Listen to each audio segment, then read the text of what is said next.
बिस्मिल्लाहिर्रहमानिर्रहीम। अस्सलाम वालेकुम नाज़रीन, लाइव डॉक्टर शाहिद मसूद के साथ मैं हूं नायला अली। नाज़रीन, मुल्क भर में कोरोना वायरस से मुतासरा मरीज़ों की तादाद आज 8,000 से तजावुज़ कर गई है, जिसके बाद सूबा सिंध में लॉकडाउन मज़ीद सख्त कर दिया गया है। दूसरी जानिब जहांगीर तरीन साहब कहते हैं कि मेरी किरदार कुशी के लिए अब एक नया झूठ मीडिया पर फैलाया जा रहा है। इस समेत दीगर हम मौज़ूआत पर बात करेंगे। हमारे साथ स्टूडियो में मौजूद हैं डॉक्टर शाहिद मसूद। अस्सलाम वालेकुम डॉक्टर साहब। डॉक्टर साहब, मई के महीने को लेकर जो हुकूमती खदशात जाहिर किए जा रहे थे कोरोना वायरस से मुतल्लिक, आप क्या समझते हैं कि वो खदशात कितना दुरुस्त साबित हो सकते हैं और हुकूमती तैयारियों को आप कैसे देख रहे हैं? देखें, अब तो आज 8,000 से ज़्यादा 8,212 जी केसेस हो गए हैं और पिछले 24 घंटे में 16 जो अफसरात हैं वो जाँ बहक हुए हैं।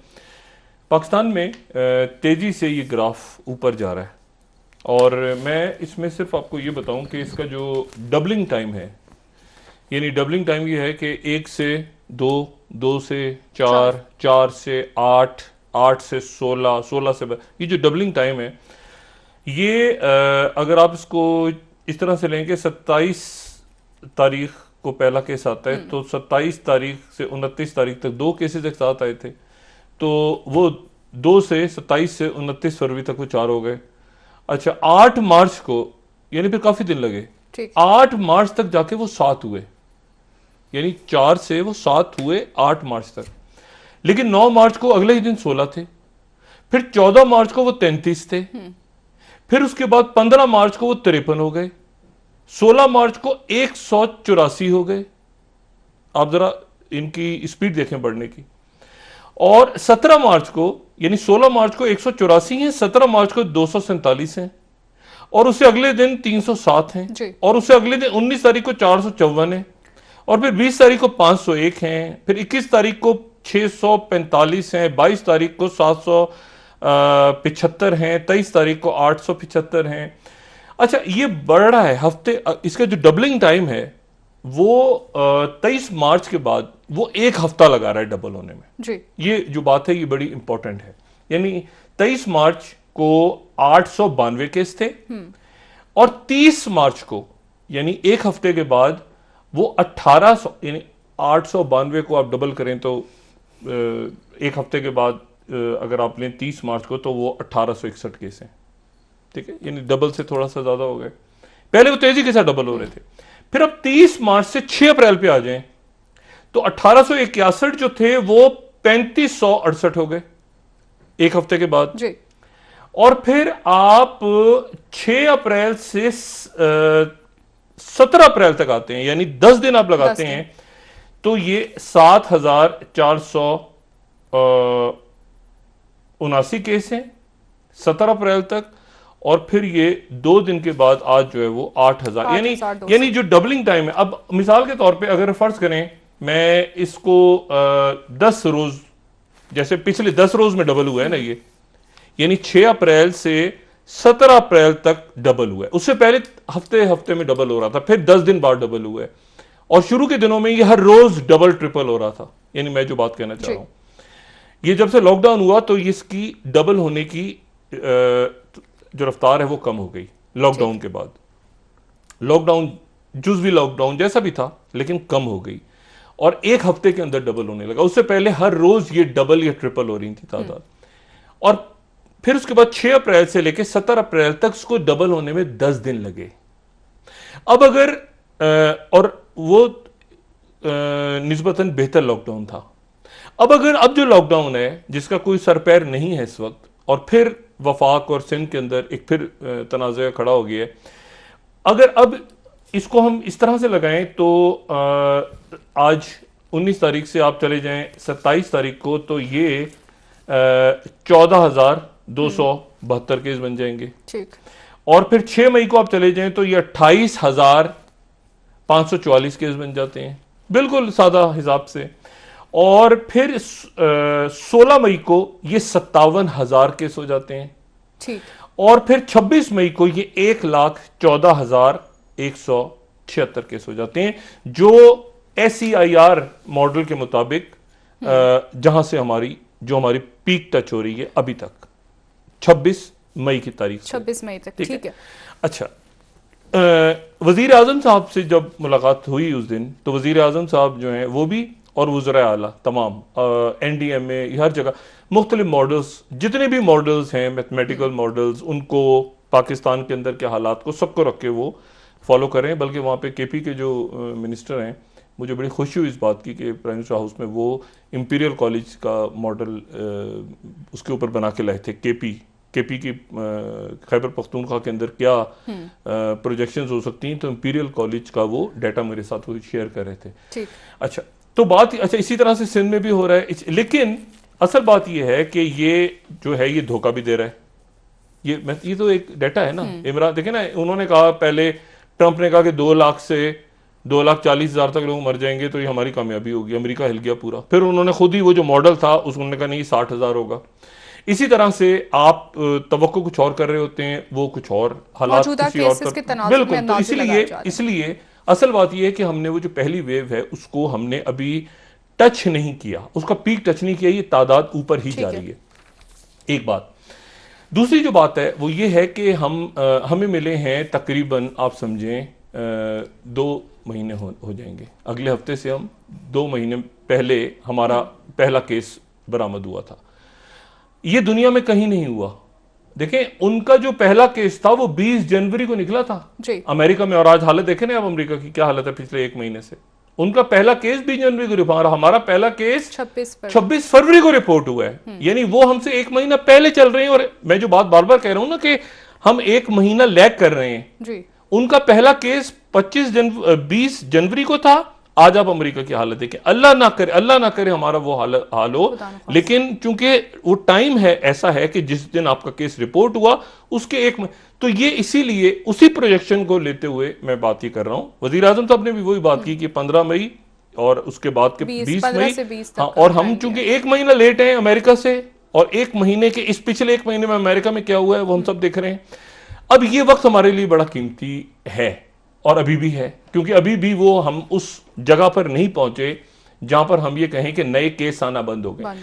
उस दिन आपका जो फ्लैट होता है ये कर्व, जिस दिन नए केस आना बंद होते हैं, नए केस आना अभी तक बंद नहीं हुए जी। बहुत सी जो स्पेन में आज कोई उनकी सबसे कम अमवात की शरह थी, इटली में, लेकिन जब नए केस आते जा रहे हैं और अमवात की अच्छा, अब इसमें एक बात जो बड़ी अहम है वो ये है कि हमने कल डिस्कस किया था, कल या परसों, SERI मॉडल, कल आपने बात की। अच्छा, टाइम्स नाउ जो है इंडिया में, टाइम्स नाउ उन्होंने भी ये SERI के ऊपर 2 उनकी कैलकुलेशंस सामने आई हैं। ठीक है। और ये 2 जो कैलकुलेशंस हैं वो ये कह रहे हैं, एक में तो वो कह रहे हैं कि time fact India outbreak report, how long should the corona virus lockdown last. 2 models हैं उनके सामने। वो ये कहते हैं कि अगर एक टोटल लॉकडाउन 15 मई तक रखा जाए या 30 मई तक रखा जाए, 15 मई तक रखा जाए तो R0 उनका 0.8 हो जाएगा। R0 का मतलब यह है कि एक आदमी से कितनों को लगता है जी।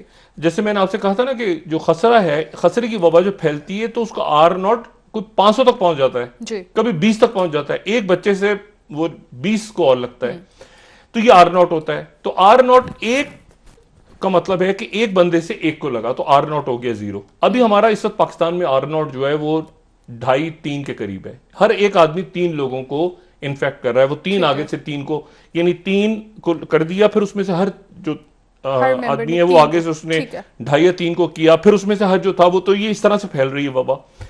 60,000 बंदा जो बाहर से आ रहा है उनका टेस्ट नहीं हुआ। ये वो लोग हैं जिनकी जॉब्स खत्म हो गई हैं, या जो भी जिनको कहा जा रहा है फंसे हुए पाकिस्तानी कहा जा रहा है। हालांकि ये वो पाकिस्तानी है जो कि जिनमें से अक्सरियत की जॉब्स खत्म हो रही हैं, मैंने कल भी बात की थी। अच्छा, और उनके वीजा वगैरह वहां से खत्म करके भेजे जा रहा है उनको। अच्छा, अब मामला ये है कि ये जो टाइम्स नाउ की 2 आई हैं डिटेल्स, ठीक है, एक तो ये इनकी आ गई है, दूसरी जो है वो ये कहते हैं कि उसमें वो बता क्या रहे हैं कि उनका हासिल क्या है। जो हासिल कलाम जिसे कहते हैं ना, वही कहते हैं कि प्रोजेक्शंस, ये वही, हाँ इसको जरा बड़ा कीजिएगा, थर्ड में वाले को। वो प्रोजेक्शंस अपनी इस तरह से दिखा रहे हैं, प्रोजेक्शंस इस तरह दिखा रहे हैं कि 3 मई तक उनका ख्याल है कि 54,000 केस हो जाएंगे उनके। इस वक्त तक उनके पास 16,000 से ज्यादा केसेस हैं कुछ, ठीक है। ठीक है। 3 मई तक वो कह रहे हैं कि अगर लॉकडाउन रहा तो 54,000 केसेस हो जाएंगे मुख्तलिफ मॉडल्स के तहत, और वो ये कह रहे हैं कि 14 मई तक जो है वो 2,09,000 केसेस हो जाएंगे, जबकि जो उसकी लोअर लिमिट है उन काउंट्स की वो 26,422 तक है। सही। और अगर 22 मई तक उन्होंने मुकम्मल लॉकडाउन रखा, जो इंडिया में भी लॉकडाउन नहीं हो पा रहा, ये मॉडल वो यूज कर रहे हैं, तो वो कह रहे हैं कि 2,85,000 जो है वो 22 मई तक लॉकडाउन रखा, और इसमें जो लोअर साइड है उनकी वो बता रही है 21,000 और 43,000, और एवरेज केसेस उनके 76,000। तो यही जो मॉडल SERI वाला है, और वो ये बता रहे हैं साथ ही कि उनका जो R नॉट है इस वक्त 2.25 है, ठीक है, 2.25 नहीं, हर आदमी जो है तकरीबन 3 को, तकरीबन 2 को, 2 सवा 2 को, यानी वो इतने लोगों को वो इन्फेक्शन फैला रहा है। और आपको पता है ना कि एक खबर ये भी आई है खलीजी ममालिक से कि वहाँ पे जो होम डिलीवरी हो रही थी तो एक बंदे ने 70 लोगों को इन्फेक्ट कर दिया, वो कोरोना पॉजिटिव था, ये जो रेस्टोरेंट्स के थ्रू जो है। अच्छा, अब पाकिस्तान में क्या मुमकिनात हैं? मुमकिनात, पहली बात तो ये है कि ये जो कल जो खबर मैंने डिस्कस की थी ना कि एक फिलाडेल्फिया, कैलिफोर्निया, ये बहुत अच्छी खबर है। इस खबर को अगर आप इस खबर पे ध्यान दें ना, ये बहुत जबरदस्त खबर है कि आप एक जगह जाते हैं और आपको वहां बताया जाता है कि जी सिर्फ 1,000 के करीब जो है वो केसेस थे, और आप जाके जब चेक करते हैं तो वहां आपको पता चलता है कि 48,000 से 81,000 तक जो लोग हैं उनके अंदर एंटीबॉडीज मौजूद हैं। इसका मतलब है कि वो इन्फेक्ट हुए और वो ठीक हो गए, यानी एक तरह से हर्ड इम्यूनिटी बन गई उनकी पूरी कम्युनिटी के अंदर, यानी उनके लोग बीमार हुए, बीमारों के सेहतयाब हो गए, सेहतयाब हो गए, अपने जगह चल रहे हैं। यही मामला पाकिस्तान के अंदर भी होगा और हो रहा है कि पाकिस्तान के अंदर जो मेजॉरिटी है, अक्सरियत है, ये तो तय बात है कि उसको इन्फेक्शन होना है और उसने सेहतयाब हो जाना है। तो अभी तक डॉक्टर साहब इस हवाले से कोई टेस्ट हुए हैं या? अभी तक हमारा प्रॉब्लम यह है कि हमारी 22 करोड़ की आबादी है और हमारा 1 लाख टेस्ट भी नहीं हुआ, ठीक है ना। ये जो बातें हो रही थी कि हर रोज 10,000 50,000 टेस्ट होंगे, हमारा कुल 1 लाख टेस्ट भी अभी तक नहीं हुए, और हमारी 22 करोड़ की आबादी है। अच्छा, अब बात ये सारी कि इसमें जो इंपॉर्टेंट बात है ना वो ये है कि अक्सरियत ने सेहतयाब हो जाना, पहली बात तो ये समझ लें। दूसरी बात ये, इसका प्रॉब्लम इसमें क्या है? इसमें प्रॉब्लम यह है कि वुहान या इटली जैसे हालात अगर हों तो एक वक्त में क्या आप, ये बिल्कुल दुरुस्त बात है कि अक्सरियत ने सेहतयाब हो जाना, क्या आपका हेल्थ का सिस्टम और आपका जो माशरा है क्या वो एक वक्त में इतने मरीजों को, क्योंकि वो सेहतयाब तो उस सूरत में होंगे ना कि जब इतने फीसद अस्पताल में जाएंगे, इतने फीसद वेंटिलेटर पे होंगे, इतने फीसद फिर उसमें से जिंदा बचेंगे, इतने फीसद मर जाएंगे। तो अगर ये तादाद वहां पर हजार के हिसाब से हमारे सामने आती रही है तो आप तसव्वुर करें, और फिर उनकी आबादी छोटी है कि अब देखें ना, इटली को आप लगाएं तो फैसलाबाद होगा या कोई मुल्तान होगा या कोई हैदराबाद होगा, छोटे स्पेन, कोई छोटे छोटे है ना, आपको जो कराची है या लाहौर है, ये तो मुल्कों से बड़े हैं, यूरोप के कई ममालिक से बड़ी इनकी आबादी है। तो अब बात यह कि उसी हिसाब को यहां पर अगर आप लाते हैं या दिल्ली में लाते हैं या कलकत्ता में लाते हैं या मुंबई में अप्लाई करते हैं या ढाका पे करते हैं या चट्टागांव में करते हैं तो वो तो बहुत बड़ी तादाद बनती है। तो हमें मोहतात रहना, साथ ही ये कि हमारे जो सेहत का निज़ाम है। अच्छा, अब इसमें यह भी नहीं हो सकता कि मुकम्मल लॉकडाउन बंद करके बैठ जाएं और बंद करके बैठे नहीं, तो इसीलिए वो स्मार्ट लॉकडाउन का आइडिया आज इंडिया ने ऑफिशियली अपना लिया है। और उन्होंने एक कमाल बात की है, उन्होंने इस ऑफिशियली उन्होंने कहा है कि 3 किस्म के जोन्स होंगे हमारे यहाँ, सही, और 3 किस्म के जोन्स में उन्होंने अप्लाई कर दिया है, और 3 जोन्स उनके बड़े मजेदार होंगे, इसको तो बड़ा कीजिएगा। अब 3 जोन्स हैं, वो कह रहे हैं रेड जोन्स वो हैं जो कि हॉट स्पॉट्स हैं, ठीक है। हॉट स्पॉट्स हैं, ये वो इलाके हैं जहां पर 80% केसेस हैं, उनको तो आप बिल्कुल स्ट्रिक्टली आप जो है वो रेड जोन बना दें। वहां पर आप जो है वो 170 उन्होंने हॉट स्पॉट्स को अपने तलाश कर लिया पूरे इंडिया में। और ये वो केस हैं, ये वो जगह हैं जहां पर वो जिले हैं जहां 15 केसेस हैं, 47 क्लस्टर्स हैं, वगैरह वगैरह वगैरह। यहां पर मुकम्मल लॉकडाउन होगा, यहां पर डोर टू डोर फैसिलिटीज होंगी। इनको उन्होंने रेड जोन बना दिया इंडिया में। दूसरा उन्होंने ऑरेंज जोन बनाया सरकारी तौर पर, ये सरकार की तरफ से हुआ है, ठीक है। उन्होंने बजाय इसके कि सूबों के हिसाब से करें कि सूबे रियासतें, जो बात यहां पर भी हुई थी ना परसों के, अब जिले नहीं, ऑफिशियली उन्होंने फिर एक ऑरेंज जोन बना दिया है। और ऑरेंज जोन जो है वो इलाका है जहां पर रिसेंटली कुछ केसेस आए, और अगर 14 दिन के अंदर अंदर कोई केसेस वहां पे रिपोर्ट हुए, और फिर एक ग्रीन जोन है। 207 उन्होंने ऑरेंज जोन रखे, और ग्रीन जोन में बाकी उन्होंने मुल्क को डाल दिए। 353 उनके जो हैं ग्रीन जोन है, ये वो इलाके हैं तो जहां लॉकडाउन जोन अलग अलग असूल हैं। अच्छा, पूरे मुल्क की जो मैपिंग है वो वायरल मैपिंग की है उन्होंने, वायरल मैपिंग, यानी वो ये नहीं कि रियासत ये जो है ये दिल्ली है तो ये जो है ये उत्तर प्रदेश है तो ये ऐसे नहीं, वायरस के हिसाब से उन्होंने मैपिंग करके पूरे मुल्क के अंदर एक मैपिंग करके इंडिया में आज उन्होंने वो, और देखते हैं उनके वैसे लॉकडाउन नाकाम हो गया, बहुत ही बुरी तरह नाकाम हो गया। ये जो सारी प्रोजेक्शंस थी ये उनकी इस बात को देखते हुए थी कि मोदी साहब ने लॉकडाउन कर दिया तो लोग बैठ गए घरों में, वो पॉसिबल ही नहीं है। इंडिया के माशरे में, पाकिस्तान में तो किसी हद तक है, इंडिया में तो मुमकिन ही नहीं है। स्लम्स में वहां पे जो है निस्फ से ज्यादा आबादी सेल्फ एम्प्लॉयड है, कॉन्ट्रैक्ट्स नहीं है, मजदूर हैं, ये सारे। हमारे यहां 2-3 किस्म के मामलात हैं। पहली बात तो ये कि वफाक और सिंध के दरमियान मजीद कशीदगी पैदा होने जा रही है। कल सुप्रीम कोर्ट ऑफ पाकिस्तान में अज खुद नोटिस है दोबारा, जो 1 हफ्ते का टाइम दिया था, सिंध हुकूमत ने रिपोर्ट कल जमा करा चुकी, सब सिंध ने भी करवा दी है, वफाक ने भी करवा दी है, सब ने करवा दी है। लेकिन कल अब जरा वक्फा लें, उसके बाद बात करते हैं, क्योंकि मुल्क का जो सियासी निजाम है वो एक नए तसादुम की तरफ जा सकता है इस पूरी सूरत हाल में, बाहमी तसादुम की तरफ। ये कोरोना वायरस के ऊपर जो सियासत हो रही है या नहीं हो रही, उसके नतीजे में एक टकराव की कैफियत पैदा होती नजर आ रही है, और वो कल के बाद हो सकता है उसमें इजाफा हो। जी, आपसे मजीद मुल्क की सियासी सूरत हाल पर बात करेंगे। नाज़रीन, ब्रेक ले लेते हैं, हमारे साथ रहिएगा।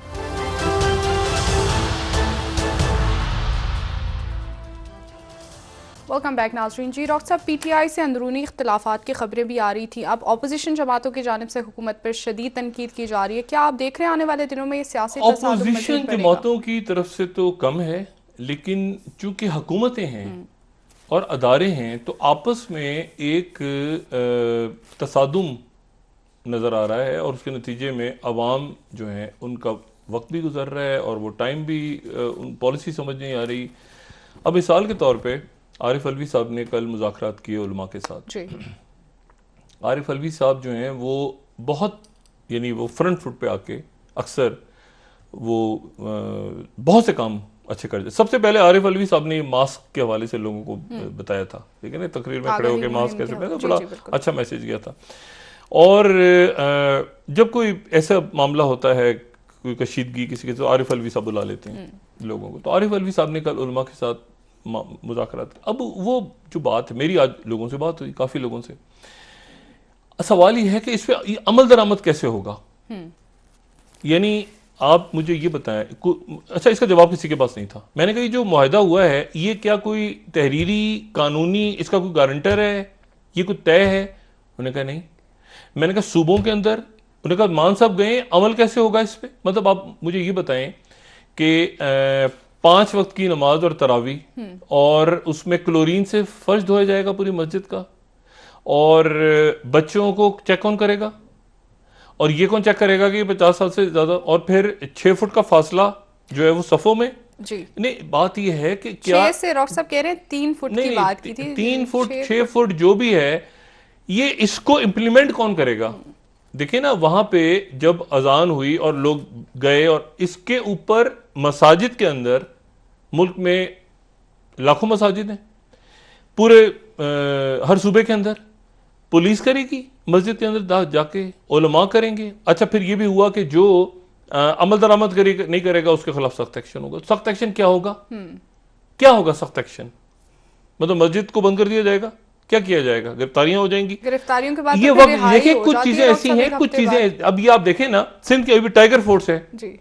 अब वो खत लिखा, नहीं लिखा, मान गए, नहीं माने, उलमा के साथ हुआ, नहीं हुआ, चांद जो है वो कौन अनाउंस करेगा रमजान का, कैसे होगा मस्जिदों में। जब आप सोचे ना चांद नजर आ गया, पूरा पाकिस्तान उठ के कहां भागेगा?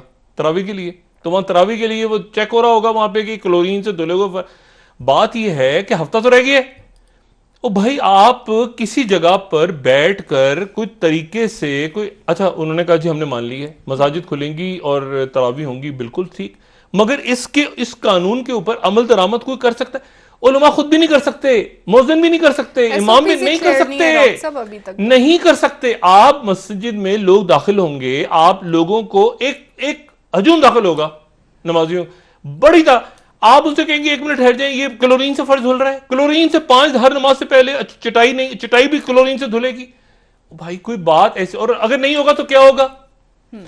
बात यह है कि कुछ ऐसे मामलात हैं, मतलब लोग मास्क लगा कर आएंगे, बगैर मास्क के आएंगे, कैसे हो, क्या उसका कोई सर पैर, कोई इस तरह से मामला तय होते हैं।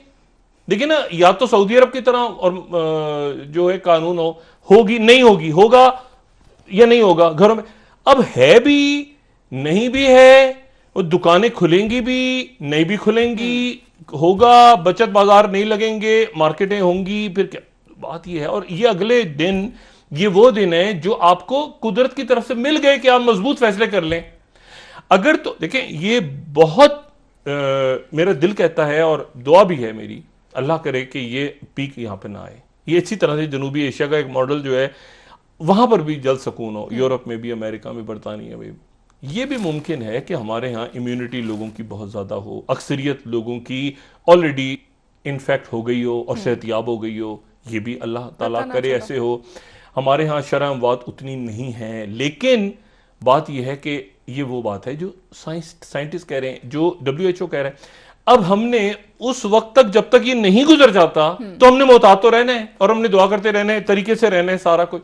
हमें इसमें फायदे बहुत सारे।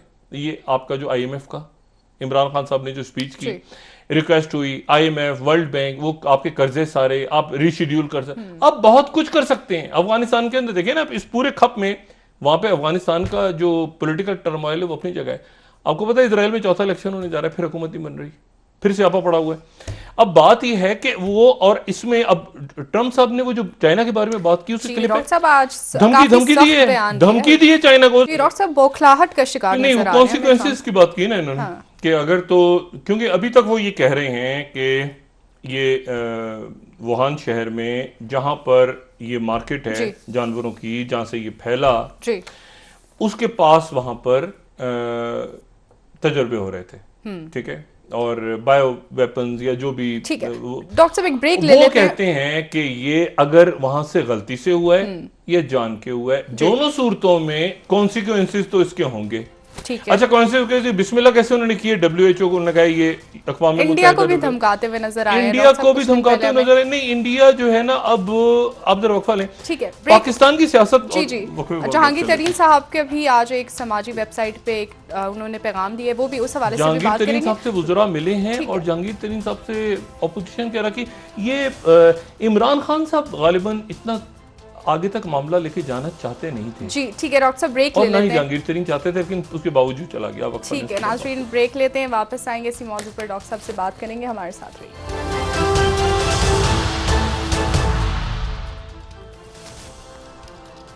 वेलकम बैक नाज़रीन। जी डॉक्टर साहब, अब क्या आप आने वाले दिनों में सिंध और वफाक के दरमियान वो कशीदगी देख रहे हैं, जिसका तो हाँ, वो कशीदगी दरमियान में ख़त्म बढ़ गई थी कशीदगी। खान साहब को इस बात का वज़ीर आज़म साहब को यकीन है कि सिंध सियासत कर रहा है, वज़ीर आला सिंध और सिंध हुकूमत सियासत कर रही है। वज़ीर आला सिंध ये कह रहे हैं कि मैं हाथ जोड़ता हूँ सियासत से, वो कहते हैं ये भी सियासत है, ये भी सियासत हो रही है, ठीक है, और उसके नतीजे में मुल्क एक बहरान की तरफ बढ़ रहा है। अब आज तक ये मामला हल हो जाए, पूरा एक हफ्ता, ये कब से शुरू हुआ? अब याद करें, ये 26 फरवरी को जब ये केस पहला केस आया था, तो अब याद करें तफ्तान से, उससे जफर मिर्जा साहब और जुल्फिकार बुखारी साहब, उस वक्त से सिंध और कशीदगी शुरू हुई थी वफाक के, और आज 2 महीने बाद अब ये कहा जा रहा है कि टाइगर फोर्स के रजाकारों को कोरोना रिलीफ में काम करने से रोक दिया गया है। कल फिर अदालत में उसको नोटिस जो 1 हफ्ते का वक्त दिया था, और उसमें अच्छा, मैंने आपसे पहले कहा ना, इमरान खान साहब से जो बात हुई, जहांगीर तरीन साहब का जिक्र हुआ, अब तक बात में दोहराना नहीं चाह रहा, सवा इसके कि कोई तल्ख बात उन्होंने नहीं की। मेरी फिर जहांगीर तरीन साहब से मुलाकात हुई और तफसीली मुलाकात हुई। उनकी गुफ्तगू में भी इमरान खान साहब के बारे में कशीदगी नहीं थी। उनका कहना यह था कि इसमें मैं हूँ नहीं हूँ, सारा होना चाहिए, इंक्वायरी होनी चाहिए, लेकिन कुछ लोग ऐसे हैं जो इमरान खान और मेरे दरमियान लड़ाई करवाना चाहते हैं, जो इमरान खान साहब के आसपास हैं। मेरी किरदार कशी हो रही है। हाँ, उन्होंने कहा कि अच्छा, अब मामला ये है कि ये तो चले, उनसे भी एक ताल्लुक है और खान साहब से भी ताल्लुक है और वो रहेगा, चाहे वो जो भी उनके मैं दरमियान में, मैंने तो सिर्फ आपको बताया कि दोनों के अंदर कोई कशीदगी तलखी नहीं थी दोनों की गुफ्तगू में। ना कोई जहांगीर तरीन साहब ने उनके खिलाफ की बात की, ना उन्होंने इनके खिलाफ की बात की, लेकिन उसके बावजूद आप देख रहे हैं सोशल मीडिया पे, और उन्होंने कहा जी बाकी चंद लोग ऐसे हैं जो मेरी और इमरान खान की लड़ाई करवाना चाह रहे हैं, इसमें से कुछ नहीं निकलेगा, इसमें से जो ये रिपोर्ट है। अच्छा, एक तो ये मामला हो गया। दूसरा ये कि दूसरी कशीदगी बढ़ने जा रही थी। खान साहब ने कहा मैं कराची जा रहा हूँ, पहले फैसल वाउडा साहब गए और अली जैदी साहब गए, और फिर खान साहब ने कहा मैं भी कल कराची जा रहा हूँ, और फिर बड़े दिनों बाद आपने देखा होगा जरदारी साहब की कॉल आई मुराद अली शाह को। एक पॉलिटिकल मैसेजिंग थी ना कि एक मिनट, मतलब ऐसे नहीं होने जा रहा है यहाँ पे कि यहाँ पे दंगा फसाद हो और हम भी हुकूमत में बैठे हैं और हम भी एक बड़ी पॉलिटिकल। तो फिर उसके बाद वो एक मुलाकात हुई और उसके बाद जो है वो सॉफ्टवेयर वगैरह कुछ बेहतर होकर कशीदगी कम हो गई, लेकिन वो कशीदगी जो है वो अभी भी बरकरार है। वो अगर गालम गलोच तक नहीं है तो वो अब टाइगर फोर्स पे आ गई, और उसके नतीजे में देखें बात यह है कि वेंटिलेटर्स आपको करने हैं, आपको सीपैप्स अरेंज करने हैं, आपको प्रोटेक्शन जो किट्स हैं वो अरेंज करनी है, आपको डॉक्टर्स, फ्रंट लाइन सिक्योरिटी, अभी तो दिन आने हैं। उससे पहले ही अगर 2 महीने आपको, और फिर आईएमएफ की तरफ से आपको सहूलत मिल गई, आपको ताजिरों, इतना कुछ हो गया। अच्छा, जफर मिर्जा साहब से भी नाराज हैं जो पीटीआई के अंदर के लोग हैं वो। अच्छा, सानिया मिर्जा साहब जबरदस्त खातून है, उनसे भी नाराज हैं पीटीआई के उजरा। मैंने कहा इनसे क्यों नाराज हैं भाई? वो कहते हैं ये तो मारवी मेमन के साथ बोर्ड में बैठी थी, 80,000 जो लोग निकाले इन्होंने तो डाले थे। मैंने कहा क्या? वो कहते हैं आप चेक करें 2014 में तो ये Benazir Bhutto income support programme के अंदर मारवी मेमन की राइट हैंड थी। और मैंने कहा यार ये क्या रौला है। बहरहाल अब वो सानिया निशा साहबा जाने और पीटीआई जाने। अच्छा, वो कहते हैं इनके तो राब्ते हैं, वो कहते हैं उनके दौर में तो यही थी, ये तो साथ रही है, 80,000 लोग तो इन्होंने। मैंने कहा यार ये अब ये इतनी आपड़ धापड़ मची हुई है कि अल्लाह करे, उम्मीद है क्योंकि ये हफ्ता फिर वही है ना कि कल अदालत फैसला इसकी हियरिंग करेगी, फिर अदालत मुनासिब भी नहीं। देखिए खुद करना चाहिए, लेकिन बदकिस्मती कुछ ऐसी है कि वो उसमें ये टाइम गुजर रहा है जो बड़ा आम था। जी ठीक है, बहुत बहुत शुक्रिया डॉक्टर साहब जी। नाजरीन, प्रोग्राम का वक्त खत्म हो गया है, कल इंशाल्लाह दोबारा आपसे मुलाकात होगी। मुझे नायरा अली को इजाजत दीजिए, अल्लाह हाफिज़ जी। डॉक्टर साहब, अपना दोस्तों, रिश्तेदारों, गिरदोनवाह के लोगों का सब ख्याल रखिएगा। अल्लाह हाफिज़।